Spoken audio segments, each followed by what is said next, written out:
About a little less than a year ago, I came across something that I thought was rather unique. It was a LinkedIn post by an employee at A P Moller Maersk who said that they had done a project testing employee advocacy, and they'd actually measured the results. And I've looked quite thoroughly, quite extensively, and I haven't come across anything like it before. I don't know how many of you work with employee advocacy, but I see it all the time, everywhere. People are talking about it and saying, is it actually worth the effort? Can we actually use our employees as social ambassadors, or is it just a waste of time? How can we structure it, and can we measure it? Does it have any effect? Well, ladies and gentlemen, I am so thrilled to now present to you Alex McNabb from A P Moller Maersk, who's going to show you an incredible project that they have done. So please give him a warm welcome.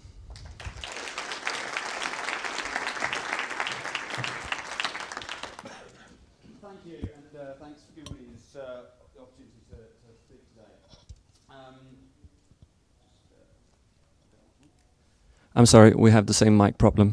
I'm sorry, I need to switch this one. Moving along. Apologies. So thank you for inviting me today and giving me the opportunity to speak a little bit about our employee advocacy program. I'll also give you a little bit of an overview about Maersk's digital landscape and what that entails and the kind of numbers that we're talking.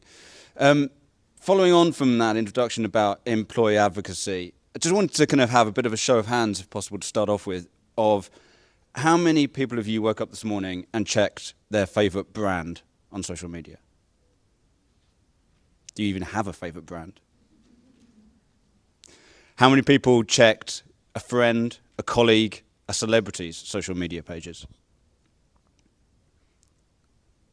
A few more. Actually, not as many as I would have thought for the last one, actually, but it kind of demonstrates that very valid point, that people engage with people and they interact with people, and they don't necessarily engage that much with individual brands.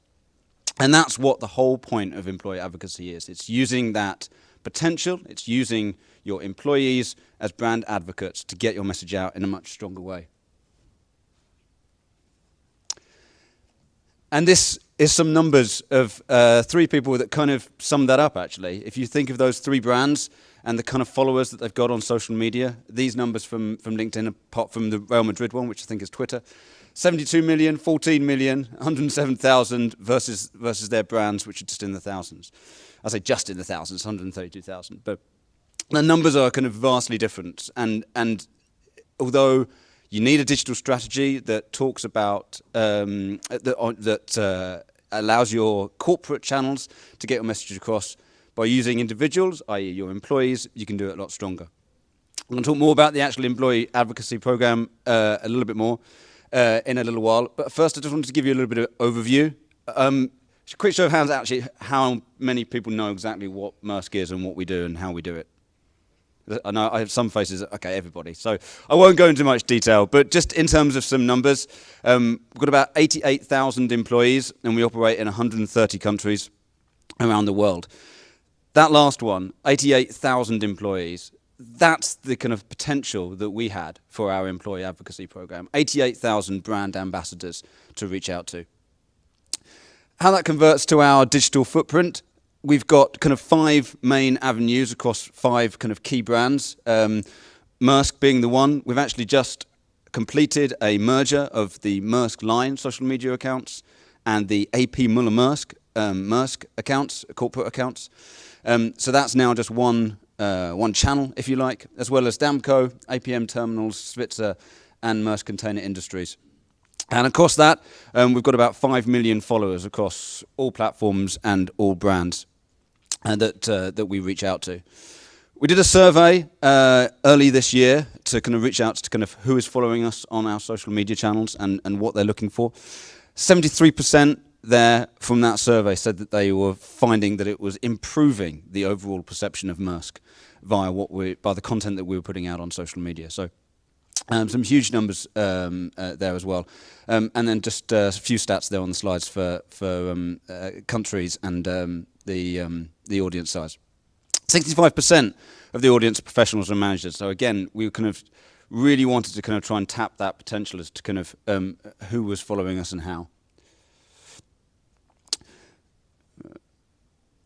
And sorry, that slide was kind of in a strange place. But when we wanted to kind of reach out and we wanted to get some insight as to why would we be doing this? Why would we be doing an employee advocacy program? And we kind of reached out to a few insight platforms, the Edelman Trust Report, as well as a couple of other surveys, and found these kind of figures. Over 2,500 daily content touch points for the average user. That's how many people. That's how much content people are getting on a day-to-day basis from brands or from individuals. And 60% of marketers are saying that they are struggle to get that effectiveness. They struggle to get their messages across through engaging content. And that's why you can use the untapped potential of your employees for a employee advocacy program. Ultimately, as part of our digital strategy, we wanted to activate employees. And there was a whole range of ways that we could do this, and we did. We reached out to them about how they could be using social media just generally, how they could be promoting the messages of Maersk generally on social media.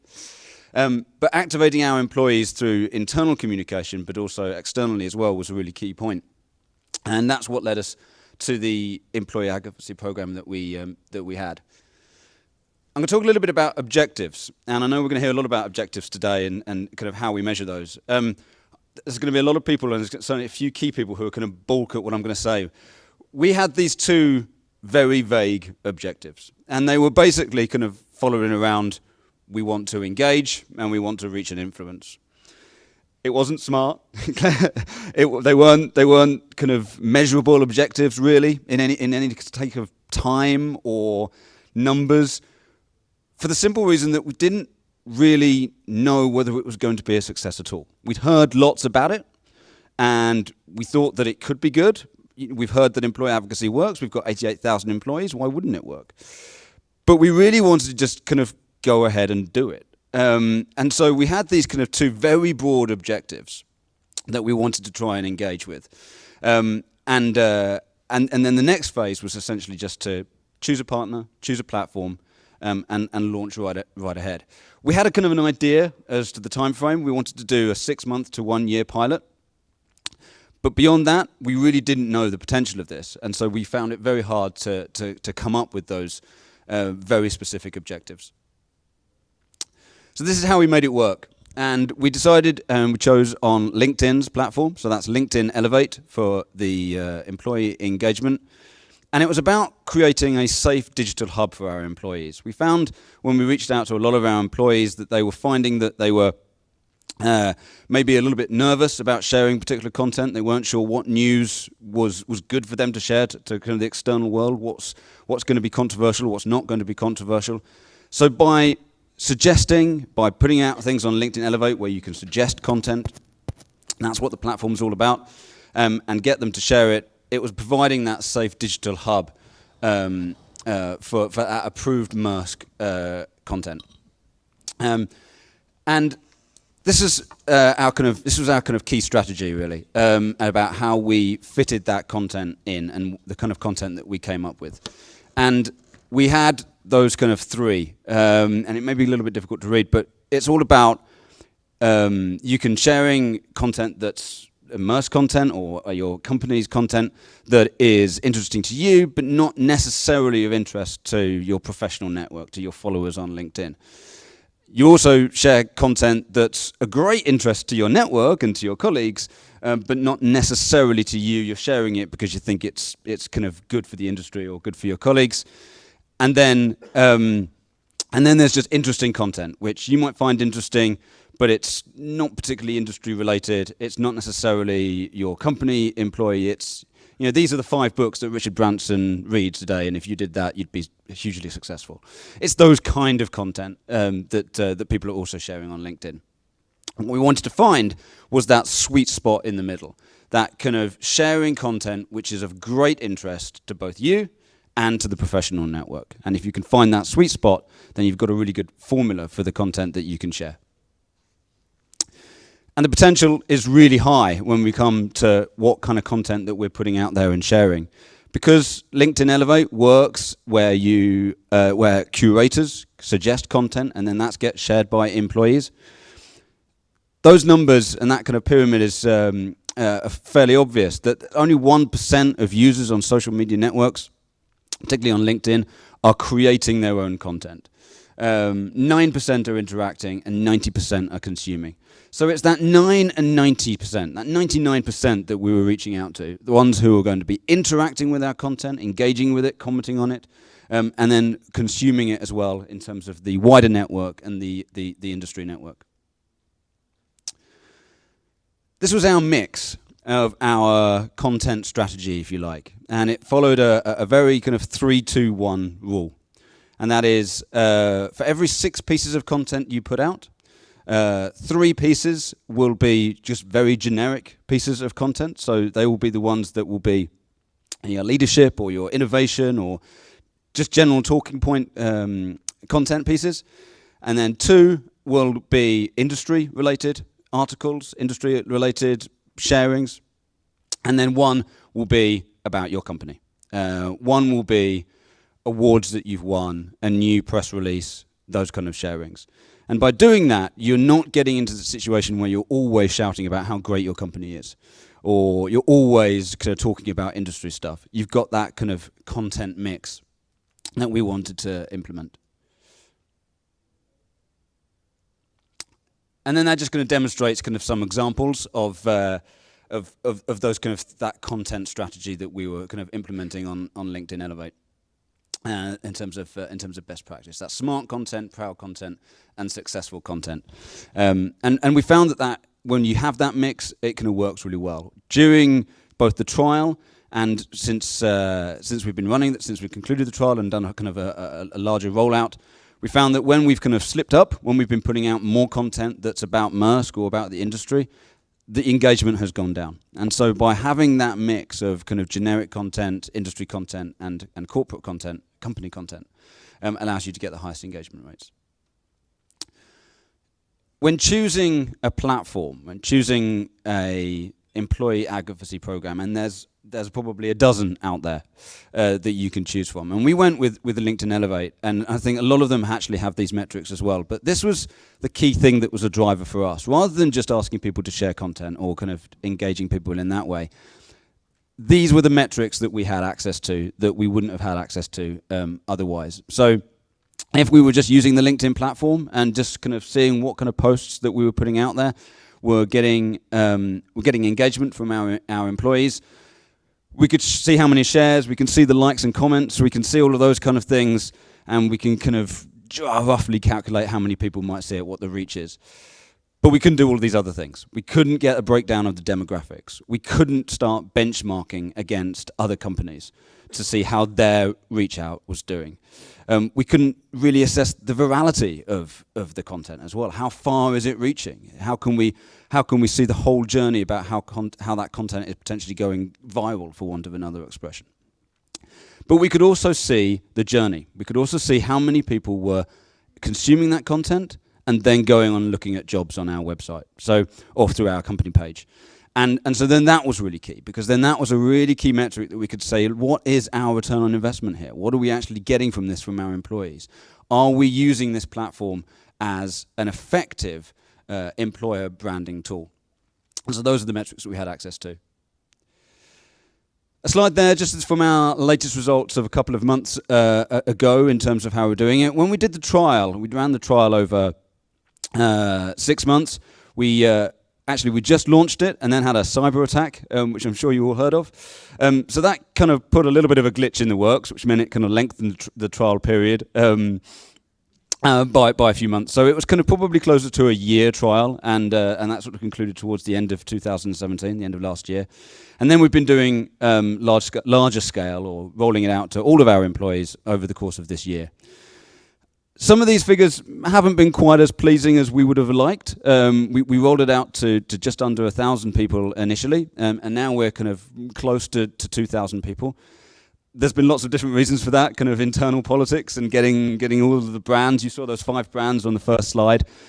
we were fine from an A P Moller Maersk point of view. That was just me and my colleagues deciding that. But trying to reach out to Svitzer and to APM Terminals and Damco and trying to get them on board their employees as well was maybe a little bit more challenging than we thought.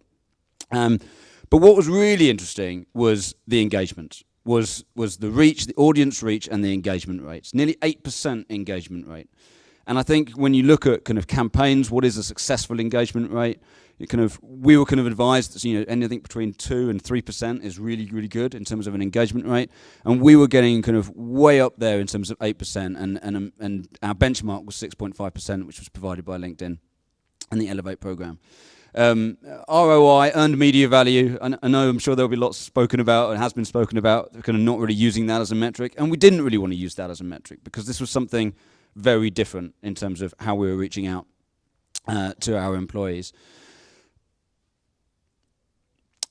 And talent acquisition. And I talked a little bit about that was our key metric, or that was our key ROI over earned media value, was how can this influence jobs? How can this influence people actually applying to join Maersk? We have about 10,000 job applications open over the course of a year. So that's how many positions Maersk has to fill. So it's really important that we kind of find a way of kind of branding ourselves as an employer. And then going back to what I said at the beginning, do people communicate with brands and engage with brands, or do they engage with the people? And this was our engagement rate over the course from the trial and from the rollout, averaging about 3% versus our company page engagement rate, which is kind of around 1%. So it's the same content, we're sharing the very, very similar content, but a much higher engagement rate when it's rolled out to networks and beyond.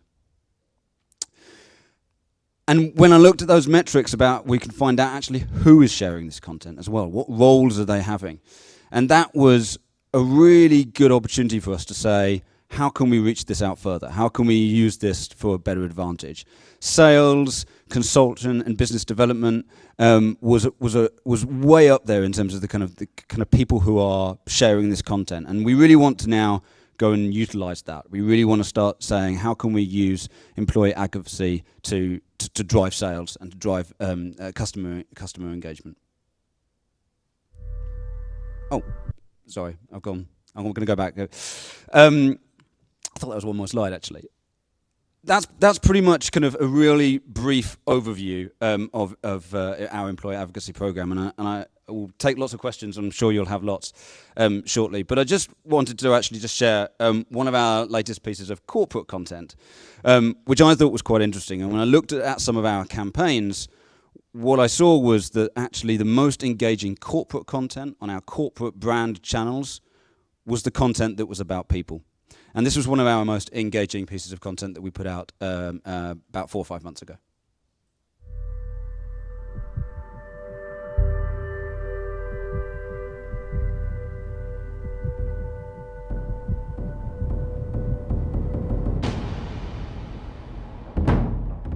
Yeah, it's a real labor of love. My dream is to really make an impact on our generation. I am the caretaker of the Eden and Eve flower farm. My purpose in life is to be a fisherman. Eden and Eve is a gender project. It's a project that involves the women of the community. My sister and I started Salmon Sisters, a clothing company inspired by the ocean and our lifestyle as fishermen. It's an inspiration for young women to connect. Oh, mothers and daughters, I reach for your hand. See, I know the truth, only you'll understand. Although we are living some oceans apart, we will forever be sisters at heart.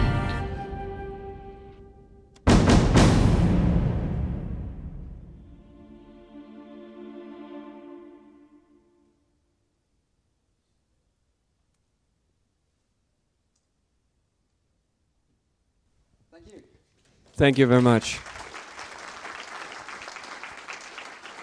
Well, you've been very, very time efficient, so I'm sure there will be some questions for you now, and of course you'll also be part of the panel in the next section. But before we let people out to the first coffee break, I'm sure there will be some questions in the audience about all this employee advocacy and what Maersk has done. So let's have a okay.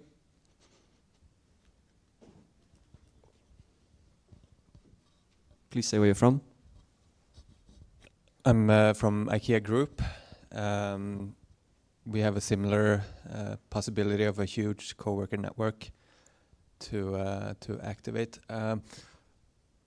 What I found interesting is, did you look into other more platform agnostic tools to enable advocacy? Because now it looks like it was focused on LinkedIn mainly. So just interesting to hear your reasoning behind focusing on Elevate. Yeah, of course. I think that when that kind of very initial stage of choosing a platform, actually it was before I started at Maersk. So I don't know all of the ins and outs in terms of the other competitors or the other kind of platforms that we chose. But we chose LinkedIn Elevate simply because of its link with LinkedIn. It was a way that we could not just go out to kind of our employees to be sharing content on their own social media platforms, but using the power of LinkedIn as a kind of business to business platform, our business to consumer platform. And also a lot of our jobs, talking about the kind of the talent acquisition, was that our jobs and our company page on LinkedIn is one of our strongest platforms. So rather than kind of sending them to the website, which we would have done through other platforms, we could use the power of LinkedIn to our company page. So I think that was really the key driver for choosing the Elevate platform. I think I'm the next one. So I can say I'm from L'Oreal. We also work with LinkedIn Elevate, and now we moved to something called SMARP, which is actually a Finnish company. And they do other networks, so it's not just LinkedIn, but the rest. Sorry, my question to you. Yeah. When you started this journey, was this about like an internal proudness in the company knowing the corporate news, or was it about the talent attraction?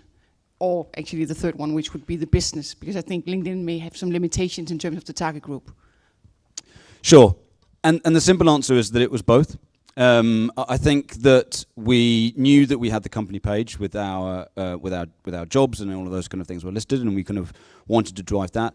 I think first and foremost, though, it was about sharing that pride, and it was about our content, our business content, both from a brand perspective and also as a voice piece of the industry. And it was about getting that to a much wider audience. It was the potential of getting that to a much wider audience. And I think that was the key driver.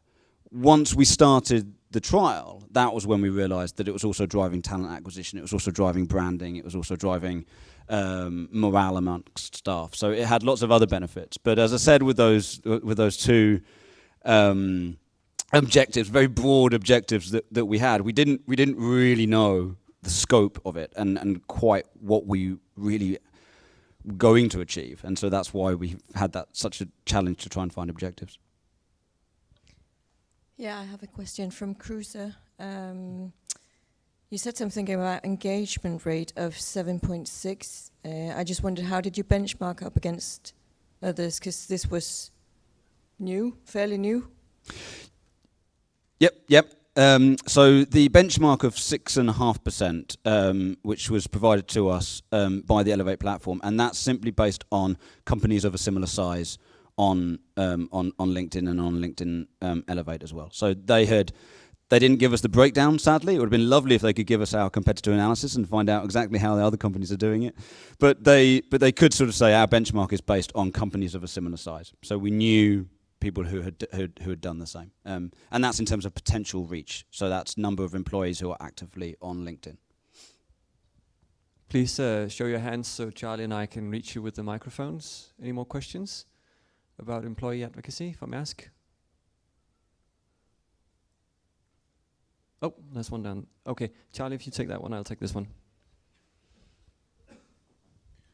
All right, Søren from the city of Copenhagen.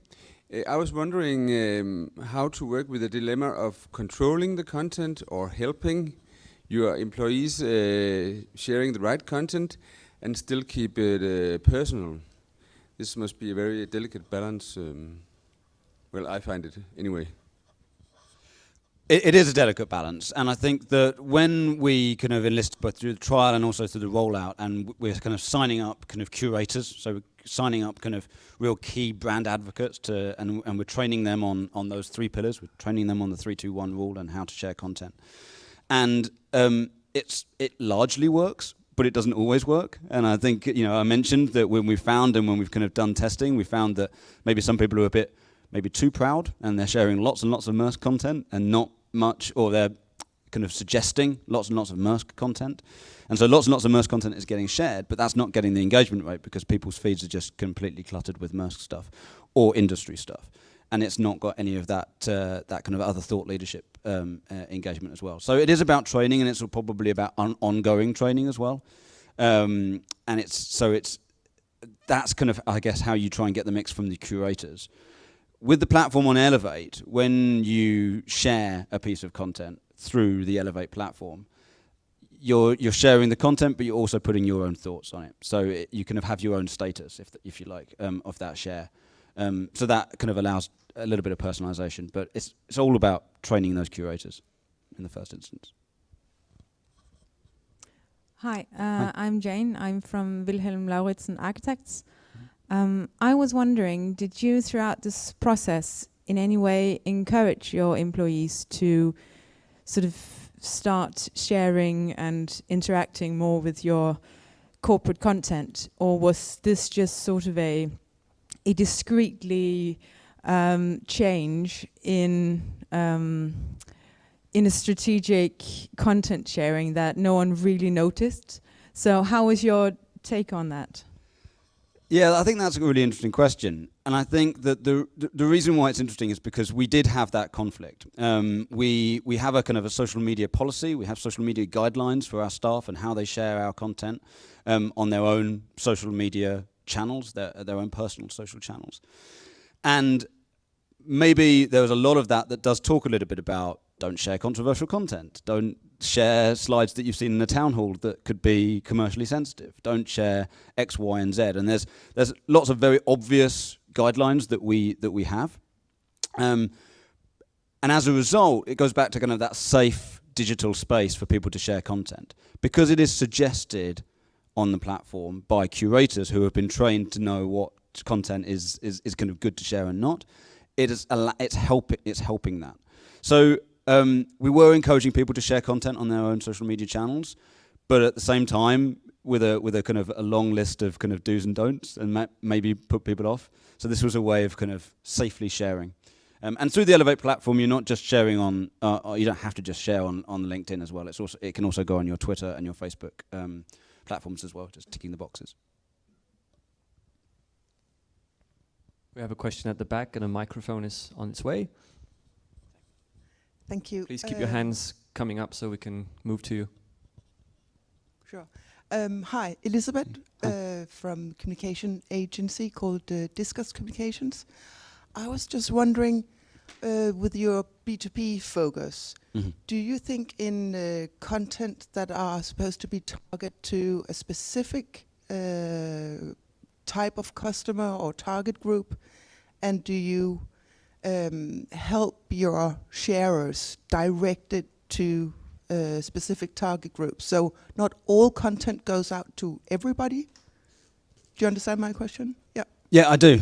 We're starting to look at that now, actually, and I think that we weren't doing that at the trial. We were really seeing kind of how it worked. We were seeing how that kind of those content pillars worked, and we were kind of putting it out to kind of everybody and all of our employees and all of our kind of 500,000 followers. When we saw those kind of stats about how many people from sort of sales and marketing roles were kind of sharing our content, it made us starting to think about how we can use this better for customer engagement, and how we can use it better to kind of target customers to certain content, and we can build up audiences on that basis in terms of the job roles that they've got. So we're starting to do that now. We're not there yet. To actually kind of create those audience segments, but you can do that within the platform, and it's something that we, I think, want to explore, especially now that we have merged the kind of the commercial channels, which was Maersk Line, with the corporate branding channels of A P Moller Maersk, it's now even more important that we find a strategy that works for customer content for Maersk Line as well as for our corporate branding content. And we have time for a final question over there.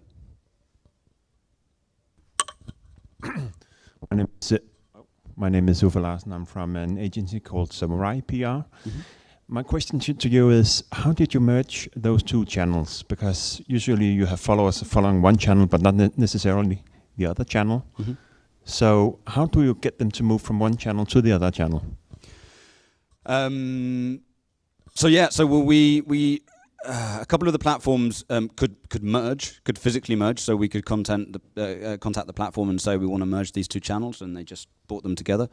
Others we didn't, so we literally just had to do a campaign. We had to roll out a campaign that was telling people that we were essentially shutting down this channel and why, and that we would really encourage them to go and onto the other channel, and encouraging them that they will get the same content. It's not that they are losing out on the Maersk Line content, asking them to join with the corporate branding Maersk.